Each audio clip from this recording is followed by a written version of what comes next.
Hunted house ان گلشن اقبال، ایک چھوٹا سا گھر، ایک معصوم سی فیملی اور جنات کا خوفناک سایہ۔ کیا آپ تیار ہیں میری کہانی سننے کے لیے؟ تو السلام علیکم، میں ہوں زرنش۔ آپ دیکھ رہے ہیں ایول سٹوریز ود زرنش، جہاں آپ کو سننے کو ملتی ہیں اصلی، خوفناک اور دل دہلا دینے والی کہانیاں۔ اگر آپ کے پاس بھی کوئی ایسی ہارر کہانی ہے تو ہمیں بھیج سکتے ہیں۔ ڈسکرپشن میں آپ کو واٹس ایپ اور ای میل مل جائے گا۔ آج میں آپ کو ایک ایسی کہانی سنانے جا رہی ہوں جو ایک انسان کی زبانی ہے، ایک ایسے گھر کی کہانی جو جنات کا بسیرا تھا۔ تو چلیے سنتے ہیں منیب کی اپنی زبانی یہ خوفناک کہانی۔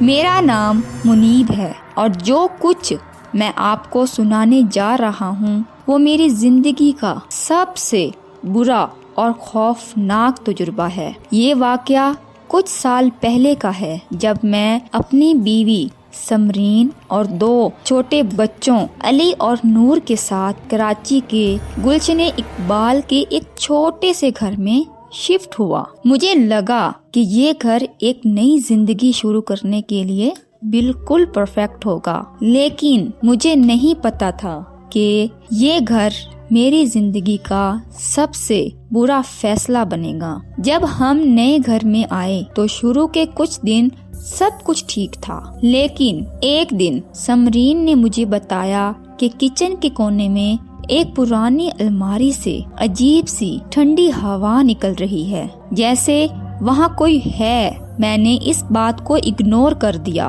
یہ سوچ کر کہ شاید اس الماری میں سے ہوا گزرتی ہو، لیکن چیزیں آہستہ آہستہ عجیب ہونے لگیں۔ ایک رات جب سب سو گئے، میں اچانک ہال کی طرف سے آنے والی آوازوں سے جاگ گیا۔ جب میں دیکھنے گیا تو مجھے لگا کہ ایک کرسی اپنے آپ ہل رہی ہے۔ میں نے اس وقت سوچا کہ شاید یہ میری نظر کا دھوکہ ہے، لیکن اگلے دن صبح جو میں کچن میں گیا تو سنک کے پاس کچھ پلیٹس ٹوٹ کر پڑی ہوئی تھی۔ نور، میری چھوٹی بیٹی، ایک دن رات کو رونے لگی۔ وہ چلاتے ہوئے بول رہی تھی، امی وہ آنٹی مجھے دیکھ رہی تھی۔ میں نے اور سمرین نے جب پورا گھر دیکھا تو وہاں کوئی بھی نہیں تھا۔ نور کو سمجھایا اور سلانے کی کوشش کی، لیکن اس کی باتوں نے میری نیند اڑا دی تھی۔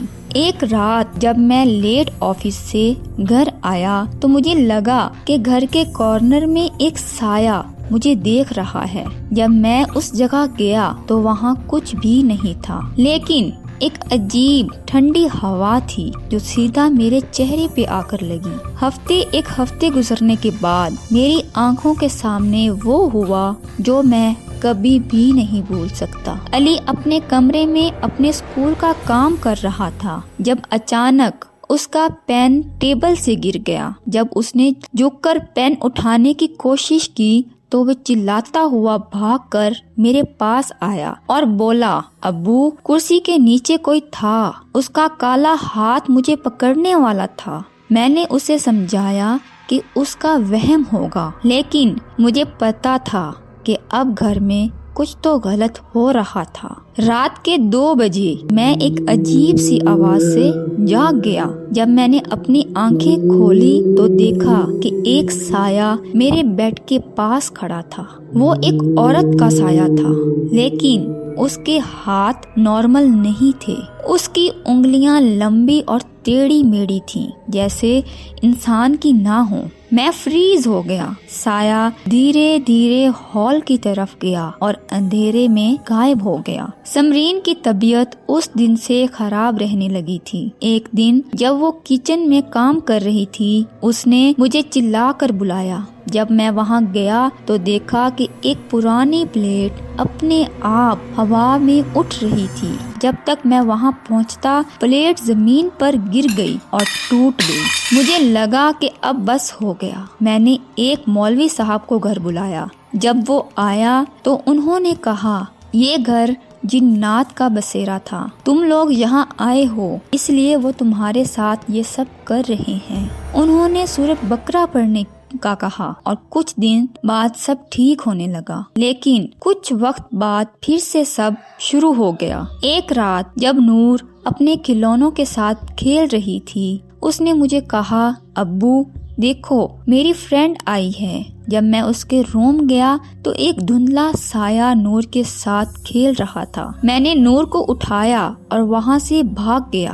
ہمیں سمجھ نہیں آ رہا تھا کہ ہم کیا کریں۔ ایک دن جب میں دعا کے لیے ہاتھ اٹھائے تو مجھے محسوس ہوا کہ کسی نے میرے ہاتھ زور سے نیچے گرا دیے، اور پھر ایک تیز اور گندی آواز میرے کان میں گونجی، یہ گھر تمہارا نہیں، یہ ہمارا ہے۔ اسی رات ہم نے وہ گھر چھوڑ دیا۔ آج تک میں اس گھر کے پاس بھی نہیں گیا۔ لوگ کہتے ہیں کہ جو بھی اس گھر میں رہتا ہے وہ ایک ہفتہ بھی نہیں ٹکتا، لیکن جو میں نے دیکھا وہ آج بھی میری زندگی کا سب سے بڑا خوف ہے۔ آپ نے منیب کی اپنی زبانی یہ خوفناک کہانی سنی ہے۔ کیا آپ کبھی کسی ہانٹڈ گھر میں گئے ہیں؟